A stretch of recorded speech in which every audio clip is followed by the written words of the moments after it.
Como você já deve ter notado, Donald Trump caminha para ser o 47º presidente dos Estados Unidos.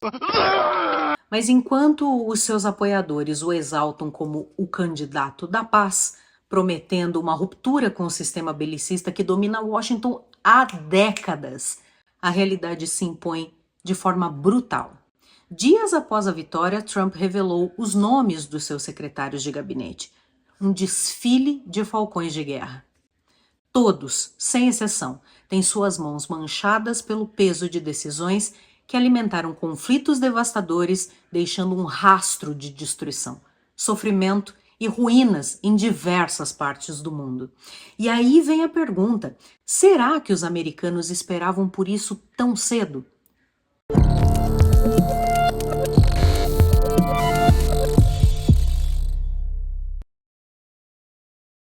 Mas antes de continuar, já deixa o seu like e compartilhe. Se você é novo no canal, se inscreva para receber mais conteúdos assim. Só com a sua força a gente consegue furar essa bolha e levar a verdade mais longe. Vamos aos fatos. No seu primeiro mandato, Trump não apenas deu continuidade às guerras herdadas, ele as intensificou. A guerra no Iêmen, expandida. O Afeganistão, nenhuma retirada real. Na Síria, ele se vangloriou de ter deixado tropas para roubar o petróleo. Além disso, armou uma emboscada na qual bombardearam com um drone os arredores do aeroporto internacional de Bagdá e que culminou na morte do general iraniano Soleimani. Not only did the strike happen, but it was ordered by President Trump, the Pentagon announcing that the strike did indeed kill the powerful commander of Iran's Revolutionary Guard Corps, Qasem Soleimani.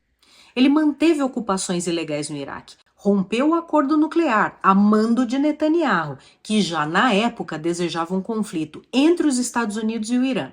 Também intensificou as sanções contra Cuba, Venezuela e Irã e iniciou uma guerra comercial contra a China. E quem não se lembra do golpe na Bolívia, onde o lítio apelidado de sonho de consumo de Elon Musk era o verdadeiro prêmio? Nós temos um programa aqui no canal sobre o assunto. Dê uma olhadinha lá para você entender tudo isso. O ponto é, não importa se há um democrata ou um republicano na Casa Branca. A máquina de guerra segue firme, inabalável, com uma política externa projetada para atender aos interesses de uma elite imperialista. Esses movimentos revelam como o chamado Deep State, ou Estado Profundo, que é uma rede de elites políticas, militares e corporativas que influenciam decisões estratégicas nos bastidores, continua a ditar as regras do jogo, independentemente de quem esteja no poder. O Trump revelou os nomes de seus secretários de gabinete, todos figuras que defendem uma política externa agressiva e intervencionista, que sempre usam guerras, sanções e golpes em nome dos interesses americanos. Eles são chamados neocons, ou neoconservadores. Então vamos à escalação do time dos infernos. Marco Rubio será o secretário de Estado, um rei dos neocons, defensor fervoroso de intervenções militares. Ele pediu abertamente a invasão da Venezuela, apoiou guerras na Líbia, na Síria, no Iêmen e ameaça regularmente líderes progressistas, incluindo o presidente Lula.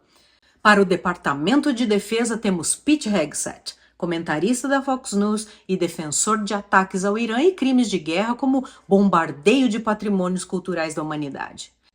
Na CIA entra John Ratcliffe, com seu discurso inflamado contra a China. Como conselheiro de segurança nacional, Mike Waltz, que defende uma política agressiva contra a China, Rússia e Irã.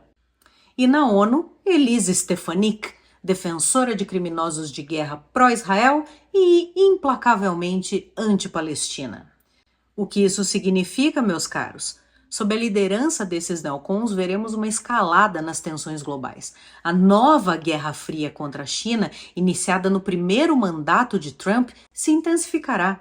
Sanções devastadoras continuarão a sufocar países do sul global, enquanto o apoio restrito a Israel reforçará a ocupação e expulsão de palestinos. No contexto da América Latina, o cenário consegue ser ainda mais sombrio. Com Rubio no comando da política externa, a região enfrentará uma tentativa renovada de controle colonial, disfarçada de combate à influência chinesa. Recentemente, o Trump ameaçou taxar em 100% ou mais os integrantes do BRICS, caso continuem com a ideia de impulsionar a derrubada do dólar como supermoeda de troca internacional. E o mais preocupante, nada disso é novo.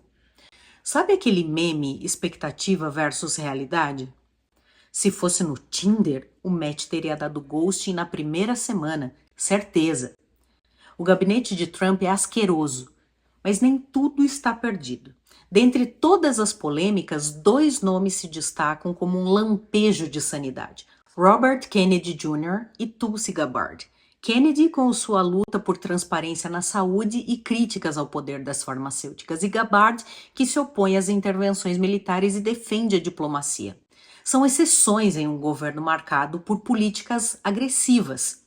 Se aprovados pelo Senado, eles surgirão como uma chama tênue de esperança, lutando contra a maré implacável de agressões e interesses imperialistas que dominam o restante da equipe de Trump. E o que o mundo tem a aprender com tudo isso? Uma lição amarga. Enquanto a lógica da guerra continuar alimentando a concentração de riquezas nas mãos de poucos, o sistema não será quebrado. As guerras não são apenas tragédias humanitárias, mas também o combustível do motor que gera bilhões e trilhões para elites financeiras e industriais. Enquanto o lucro continuar a superar os direitos humanos, presidentes poderão ir e vir, mas o ciclo de desigualdade e violência permanecerá. É o custo de um mundo onde a ganância supera a compaixão.